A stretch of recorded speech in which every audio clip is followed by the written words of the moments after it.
Car റേസിംഗിൽ കമ്പമുള്ള നടനാണ് Ajith. Racing പരിശീലനത്തിൽ പങ്കെടുക്കുന്നതിനിടെ ഇദ്ദേഹം ഓടിച്ച കാർ ഡിവൈഡറിലേക്ക് ഇടിച്ചു കയറുകയായിരുന്നു. അതിഭീകരമായ അപകടത്തിന്റെ ദൃശ്യങ്ങൾ പുറത്തു വന്നിട്ടുണ്ട്. അപകടത്തിൽ കാർ തകർന്നു തരിപ്പണമായെങ്കിലും ഭാഗ്യം കൊണ്ടാണ് താരം രക്ഷപ്പെട്ടത്. ഇക്കഴിഞ്ഞ ചൊവ്വാഴ്ചയായിരുന്നു അപകടം.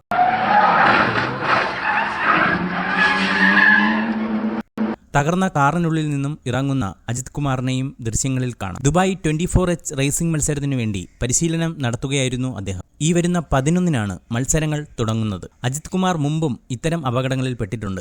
നിരന്തരം അപകടം ക്ഷണിച്ചു വരുത്തുന്നതിൽ അജിത്തിന്റെ ആരാധകരും നിരാശയിലാണ്.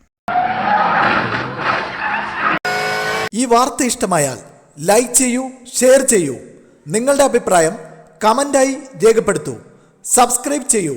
ബബിൾകം മീഡിയ.